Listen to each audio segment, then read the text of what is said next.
Hello everyone, how are you? Fine. Well, this is Anjani Kumar and I am again before you with the revision classes, and today's topic of this revision class is models. मुझे पूरा विश्वास है कि अगर आप इस video को अंत तक देखोगे तो 80% मॉडल्स से रिलेटेड क्वेश्चन इजिली सॉल्व हो जाएंगे. So waiting for what? Let's start this class with quick smile. See you. Again I am telling you, please watch this video till the end. Exam में अच्छा करना है ना? Fine. See you. So first of all आप देखो model revision. यह revision model की class चल रही है. दैट मीन्स मैंने मॉडल का अर्लियर वीडियो भी बनाया हुआ है. ओके, डिटेल के लिए आप उनमें जा सकते हैं. लेकिन क्विक एग्जामिनेशन में क्विक सर्टेन और कैलकुलेटेड मार्क्स चाहिए होता है. That's why this is for the purpose of examination. See, और यहां पे आप देख रहे हो ये स्ट्रक्चर है मॉडल्स का. जितने भी मॉडल्स है, can, may, might, need, dare, ought to, must, should, ये सभी मॉडल्स के साथ एक इंपॉर्टेंट चीजें. और वह इंपॉर्टेंट चीज क्या है? देखो, सब्जेक्ट एम यहां मॉडल्स के लिए है. M stand for model. ठीक है, subject plus model plus V1 plus object. 90% chances, 90% cases में मॉडल के जस्ट बाद first form of the verb होता है. The first form of the verb और present form of the verb is just followed by model. अब चलो इसका example देखते हैं. आज हम फोकस करने वाले हैं कैन, कुड, मे, माइट और should, ought to and must पे. See, a can, could, may, might, ये कैसे अपने पोजीशन, कैसे अपने मीनिंग चेंज कर देता है वो देखेंगे हम लोग. सी, फर्स्ट देखो आप यहाँ पे can, may, might, could, probability और chance. Can, could, may, might का प्रोबेबिलिटी और चांस में कैसे सेंटेंसेस आएंगे? किसका चांस कितना होता है? किसी का प्रोबेबिलिटी या संभावना 100%, किसी की संभावना 80%, किसी की 40% और किसी की संभावना 7. ओके, सी, सो एक ही सेंटेंस हमारे पास है. You blank pass the test. Question number 2, you blank pass the test. You, he blank pass the test and he blank pass the test. अब देखो कैसे हो रहा है. You pass the test, chances is 100%. That means यहां can का use करेंगे. You can pass the test. अगर किसी ने बोला आपको you can pass the test, sure हो जाओ, कोई टेंशन नहीं, आप 100% पास कर सकते हो. अगर किसी ने बोला 80% चांस में you may pass the test, that means you are over average, not average, you are over average. You may pass the test.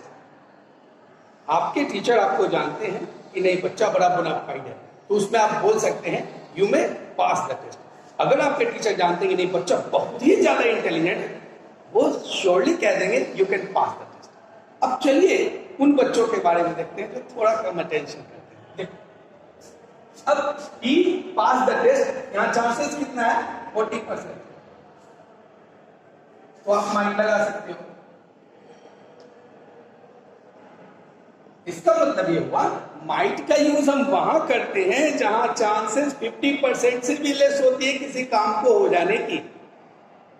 अब समझ लो भाई, अगर आपके टीचर ने आपको you might pass the test कहा है, इसका मतलब खूब मेहनत करना है आपको. आप खुश मत हो जाओ कि पास कर दिए sir.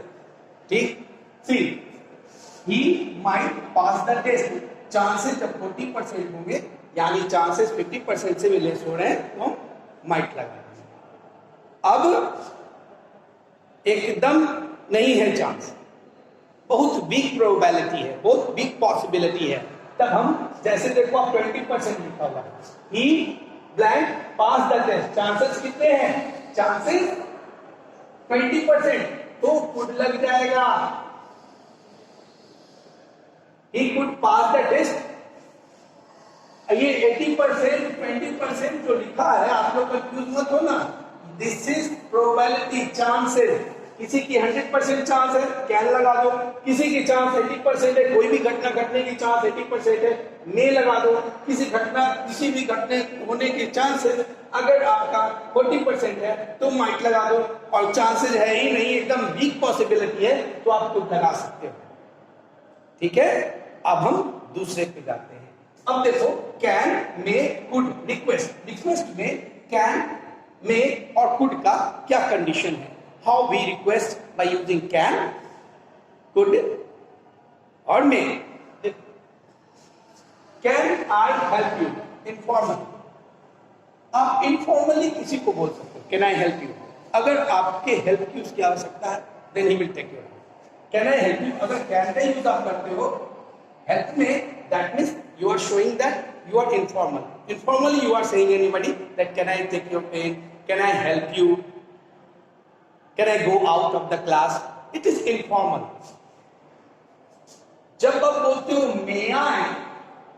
may I go to sick room, that means it is a formal request.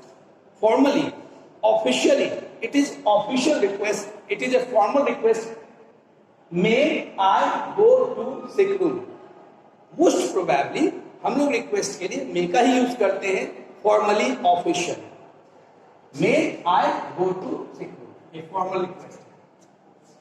But somebody says that could I help you please, ये बहुत ही फॉर्मल रिक्वेस्ट है, वेरी फॉर्मल रिक्वेस्ट। अगर कोई आपसे रिक्वेस्ट कर रहा है, यूज कर रहा है कुड, तो आप उसकी रिक्वेस्ट को मान ही लो, चाहे आप चाहो या ना चाहो, उसके मन रखने के लिए। If somebody is saying could I take your luggage, तो भाई दे दो उसको, लेकिन शहरों में नहीं। गांव में आप देखे होंगे कि जैसे ही कोई गाड़ी से उतरता है तो गांव वाले लोग पर्टिकुलर आदमी को ईच बाई ईच जानते हैं, वो आपके लगेज को जबरदस्ती आपसे ले लेंगे टू शो द रिस्पेक्ट, तो वो कुड का यूज करेंगे, could I help you, could I take your luggage. लेकिन शहरों में अगर ऐसा हुआ, ना ना ना ना ना, शहरों में हुआ तो लुटिया गुल जोर जोर से चिल्लाने लगेगा, चोर चोर चोर चोर। Okay, see here, could I help you please, that means it is a very very formal request. If somebody is saying could I help you, could you help me, तो ऐसे कंडीशन में आप उसकी मदद ले लेना। अगर वो बोल रहा है could you help me, तो आप उसकी मदद कर देना, because it is very formal request. Okay ना, अब चलते हैं हम लोग कैन, कुड, प्रोबेबिलिटी पे। एबिलिटी, कैन, कुड, एबिलिटी को कैसे शो करता है। कैन बहुत powerful, I can do this, I can kill A lion, I can, okay. और कुड की पॉसिबिलिटी थोड़ी लेस हो जाती है, बहुत चांसेस में ये पास्ट के रूप में भी यूज होता है। सो अब देखो यहाँ पे क्वेश्चन एग्जांपल नंबर 1 है, I can solve this puzzle, I can solve this puzzle, यहाँ chances है more, power है, it is showing power, I can solve this puzzle. It shows the confidence, caliber and capability of the speaker. I can solve this puzzle. Can is powerful. It shows that you are able, you have the caliber, you can do the work. Now, we are using what? Could. अब जब could की बात चलती है तो could की powerless हो जाती है, और यह बहुत चांसेस में पास्ट टेंस में जाने की संभावना इसकी होती है। See here, he could solve this puzzle in 1 hour. अब भैया आपको कोई पजल दिया बनाने को, आप उसको सोचते सोचते 24 घंटे लगा दोगे, वो दूसरे को दे देगा कि छोड़ दो तुमसे ना होने वाला। That means it is showing less power. He could solve this puzzle, ठीक है। तो इस सेगमेंट में कैन, कुड, मे, माइट, इनका यूज हम लोग कैसे चांस में होता है, कैसे रिक्वेस्ट में होता है, कैसे पावर शो करने में होता है। अब हम लोग थोड़ा डिफरेंट सेगमेंट में जा रहे हैं, अब वह है एडवाइस की सेगमेंट। और स्ट्रॉन्ग ऑब्लिगेशन, स्ट्रॉन्ग सजेशन के segment.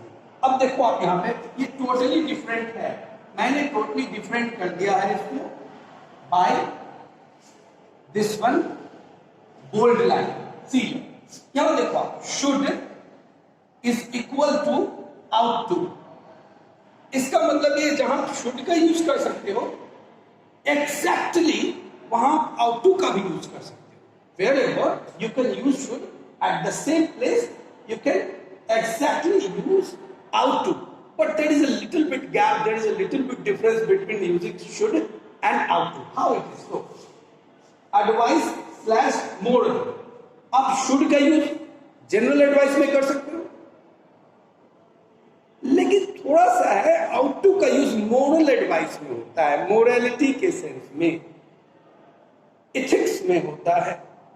Okay, see in example number 1 you are watching, you dash help the poor.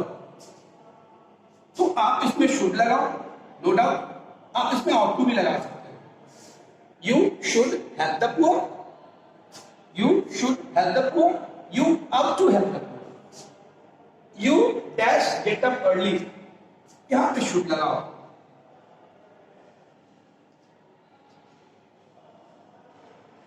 You should get up early, आपको सुबह उठनी चाहिए, नहीं सुबह उठोगे तो कोई आपका जान नहीं मार देगा।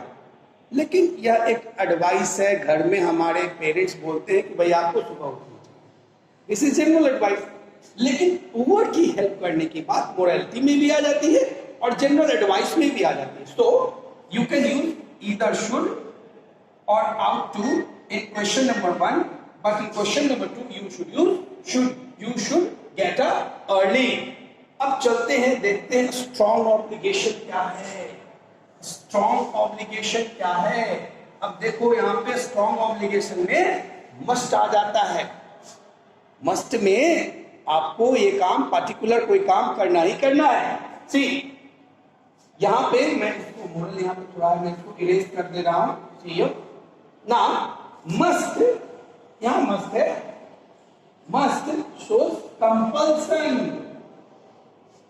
आपको बाध्यता है, वो काम करना ही चाहिए, नहीं कीजिए तो जाइएगा, कहीं के नहीं रहिएगा, न इधर के न उधर के।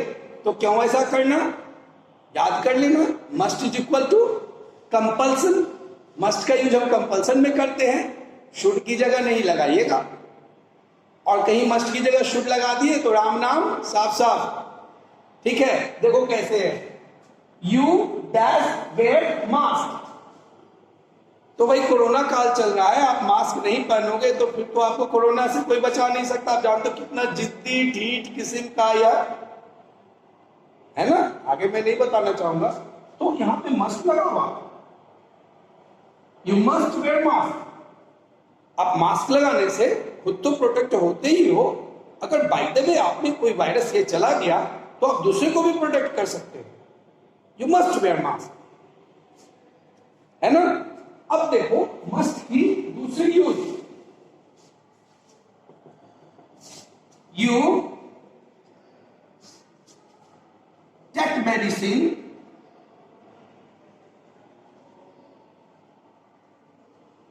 On time. By the way, अगर भगवान ने करे कभी कैसा कुछ हो, अगर कोई इलनेस है तो आप प्रॉपरली प्रॉपर टाइम पे मेडिसिन लेकर के आप उसको खत्म कर दो। इसमें शुड नहीं लगाना, इसमें शुड नहीं लगाना। शुड लगाओगे तो भाई आप भी इम्प्रॉपर हो जाओगे। ठीक है, मैं ऐसा नहीं चाहता हूं। सी, तो यहां पे कंपल्सन है, you must take medicine on time। Children, I am very much sure that you must have enjoyed this video, and please do watch it again and again, क्योंकि एग्जाम का सवाल है और लास्ट तक वीडियो जरूर देखना। Till then, take care of yourself. Bye.